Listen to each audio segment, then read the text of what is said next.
chảo chống dính vân đá 4 ngăn này có thực sự tốt hay không thì ngày hôm nay cùng em kiểm tra nha. Trước tiên mời các bác xem quảng cáo. Bà nào mà nấu ăn không ngon, chiên trứng không đẹp thì mấy bà mua cái chảo này về đi, có hình trái tim hình tròn nè, đẹp bắt mắt lắm.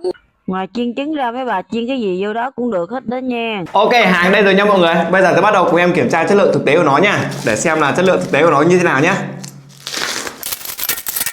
Và đây là toàn bộ bên trong của kiện hàng nha mọi người. Bên trong thì sẽ gồm cho mọi người là một cái chảo như này nhé.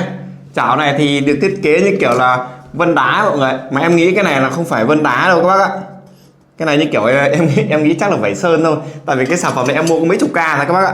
Đấy, và một cái tay nắm này nhá. Tay nắm này là bằng nhựa mọi người ạ. Ok, bây giờ em sẽ lắp đặt vào nhá, và em sẽ kiểm tra xem cái độ chống dính của nó như thế nào mọi người nhé. Ok, như vậy là chảo đã được em rửa sạch cho nha mọi người. Thì lúc nãy em rửa chảo ấy, em có cậy lớp cái trắng trắng này ra các bác này. Thì những cái trắng trắng này này, nó là cái sơn được bắn lên mọi người nhá. Tí nữa em sẽ cậy ra cho mọi người kiểm tra sau nhá. Bây giờ em sẽ kiểm tra độ chống dính của nó trước đã nha mọi người. Bây giờ bật bếp lên nha. Em sẽ không cho dầu các bác nhé.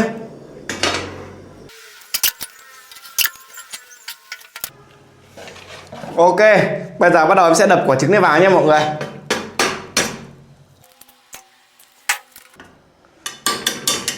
Vào một ngăn em sẽ đổ bánh xèo nha.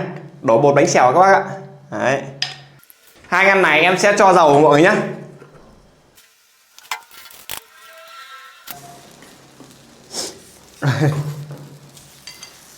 Nát hết rồi mọi người ạ. Nhưng mà cái khả năng chống dính của nó là được nha mọi người. Đây ạ, khả năng chống dính của nó là được nha. Đấy, không dính tí nào các bác nhé. Đấy, như vậy là đổ bột bánh xèo là không bị dính tí nào đâu các bác ạ. Đây, đến lượt quả trứng này nha. Quả trứng cũng không bị dính đâu các bác ạ. Quả trứng cũng không bị dính nha. Đợi một chút nha các bác nhé.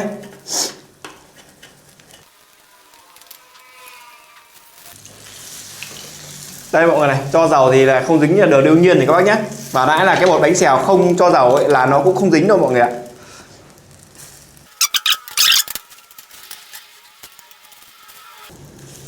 Đây nha các bác ơi. Đây nha, cái ngăn trứng này này. Cái ngăn trứng là nó cũng không bị dính đâu các bác nhé. Đây mọi người này. Đấy, không hề dính tí nào nha. Như vậy là khả năng chống dính của sản phẩm này là được mọi người nhé. Đấy. Ok, bây giờ em sẽ cậy cái lớp trắng trắng này ra cho mọi người xem nó là cái gì các bác nhé. Đây mọi người nhá, bây giờ em sẽ cậy cho mọi người xem nha.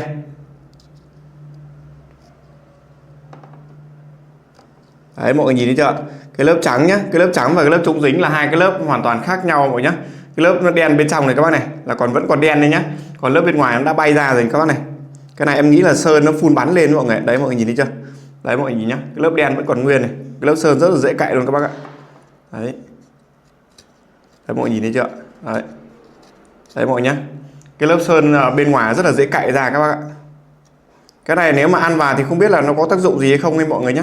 Đấy, đây mọi người nhìn thấy chưa? Đấy, không biết là có ảnh hưởng gì đến sức khỏe hay không mọi người. Ảnh hưởng quá đúng không? Đây là mọi người này. Đấy. Ok, sau đã trải nghiệm ấy thì em thấy khả năng chống dính của chảo này là được nha mọi người. Nó chống dính khá là tốt đấy các bác ạ. Còn cái lớp vảy trắng này này thì em nghĩ là nó không có tác dụng gì đâu mọi người ạ. Ngoài cái tác dụng nó là vảy lên để làm giảm vân đá để tăng giá trị đơn hàng lên thôi. Đấy là em nghĩ như thế các bác nhé.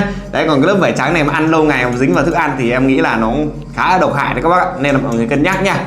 Ok, và đây là toàn bộ gì trải nghiệm thực tế của em về sản phẩm này nhá. Đấy, do là cái vảy trắng này em không kiểm định được nó có an toàn cho sức khỏe hay không, nên em sẽ không gắn link cái sản phẩm này nha. Mọi người xem video vui vẻ hoan hỉ và mang tính chất là tham khảo các bác nhé. Cảm ơn mọi người đã theo dõi video nha. Bye bye.